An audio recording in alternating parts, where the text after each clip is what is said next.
Welcome back. This is Samm. Today we'll be solving an interesting problem involving simultaneous equations. So if you're excited to solve with me, let's go. Don't forget to subscribe to the channel for interesting solutions to mathematical problems. Let's go.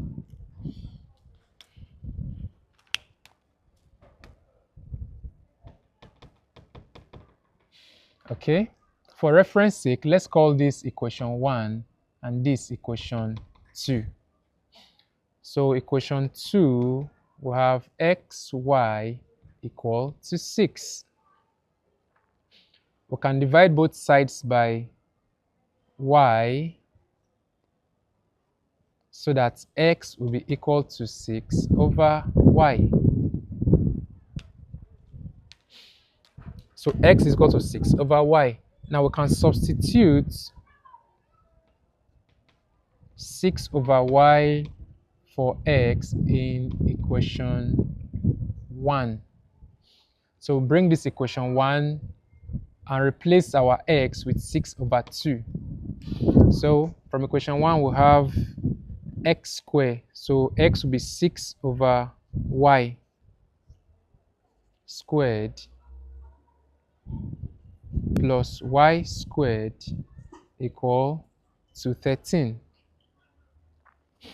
Okay, if we resolve this, we'll have 6 squared, that's 6 squared over y squared, remember the law of indices, plus y squared equal to 13. Okay, let's continue up there. Now, we can choose to multiply throughout by y squared. So this is it, multiply throughout by y squared. So from here we'll have y squared multiplied by 36 over y squared.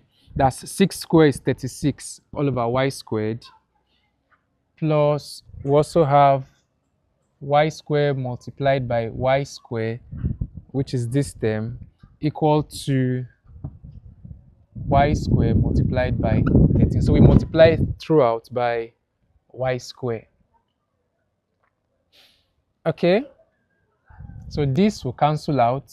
So we'll have 36 equal 30 plus y raised to the power 4. That's y squared plus y squared. That's y raised to the power 4. Remember our law of indices, equal to 13y squared.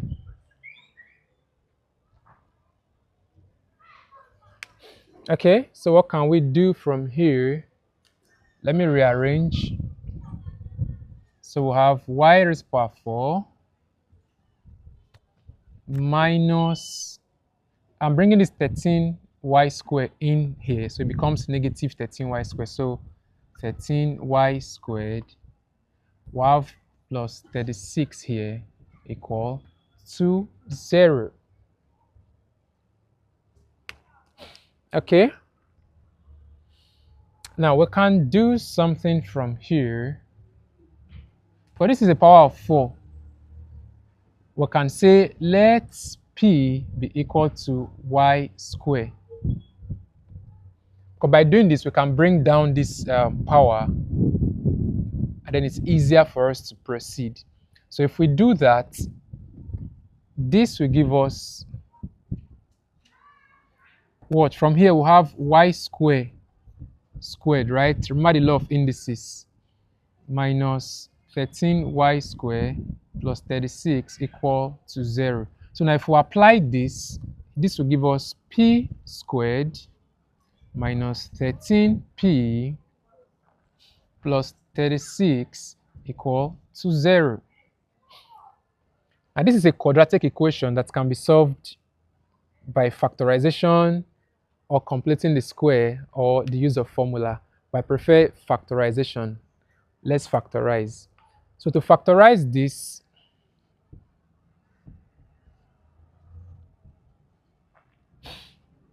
now the first number or the first item and the first item multiplied gives this first item, so which is obviously p multiplied by p.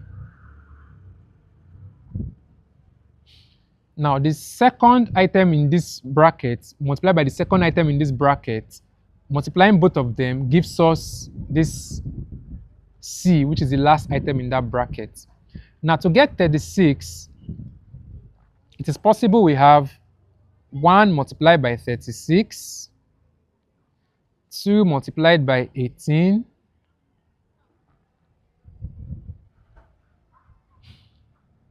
4 multiplied by 9.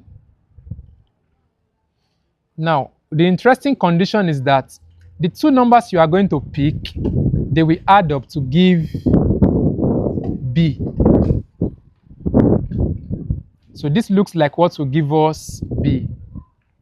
Now, 4 and 9 multiplied can give us 36. 4 plus 9 give us 13, not negative 13. So we need negative 4 and negative 9. So negative 4 plus negative 9 will give us negative 13.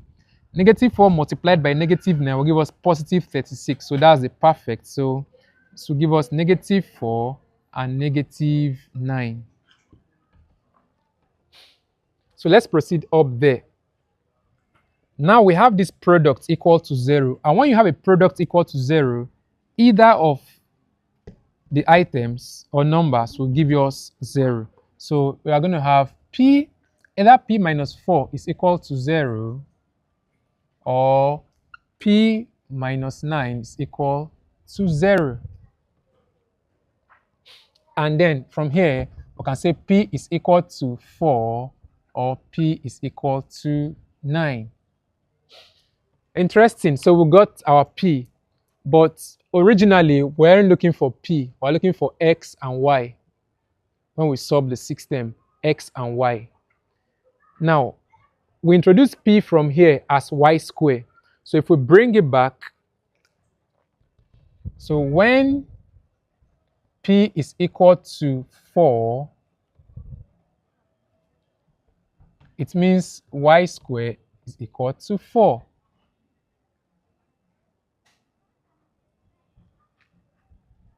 Right? So Y is equal to plus or minus root 4, and Y is equal to positive or negative 2. Now, when P is equal to 9, remember our P is Y squared, right? So Y squared will be equal to 9. And Y will be equal to plus or minus, so on Y equals to plus or minus 3.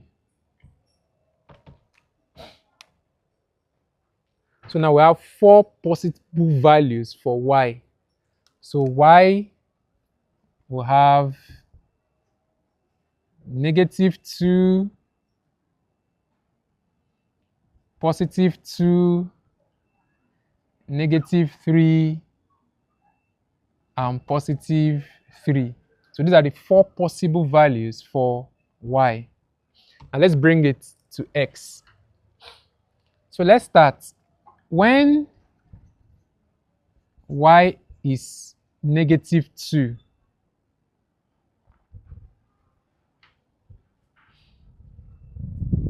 falling back to our equation 2, remember that X multiplied by Y is equal to 6.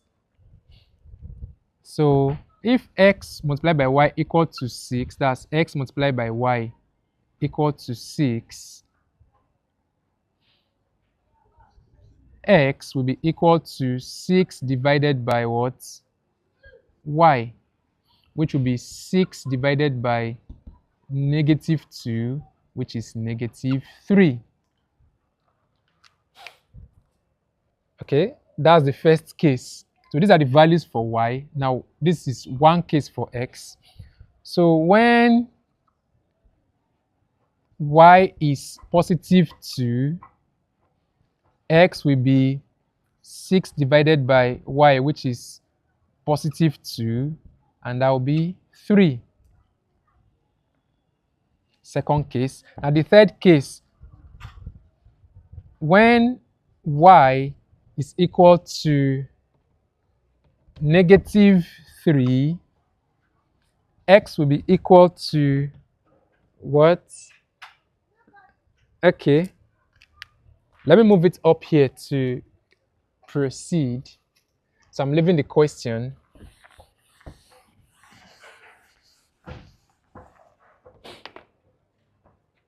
So we've treated the first case. Okay, so I was at y equal to -3. So when y, I following? So when y is equal to -3, x will be equal to 6 divided by -3, which is -2. And the last case, when y is +3, when y is +3, x will be, right, 6 divided by 3, which is 2. So to find the complete solution to this equation, this system, we'll have x to be equal to either -3,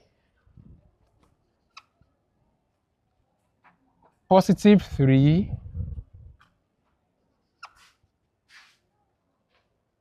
-2, and +2. All right, so a very interesting one.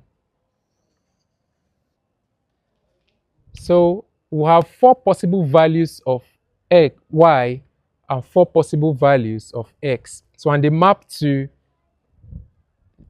-2 and -3, +2, +3, -3, -2, and +3, +2. So these are the complete solution to this system.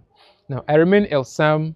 If you have not subscribed to this channel, kindly do now so you can keep getting interesting solutions to mathematical problems.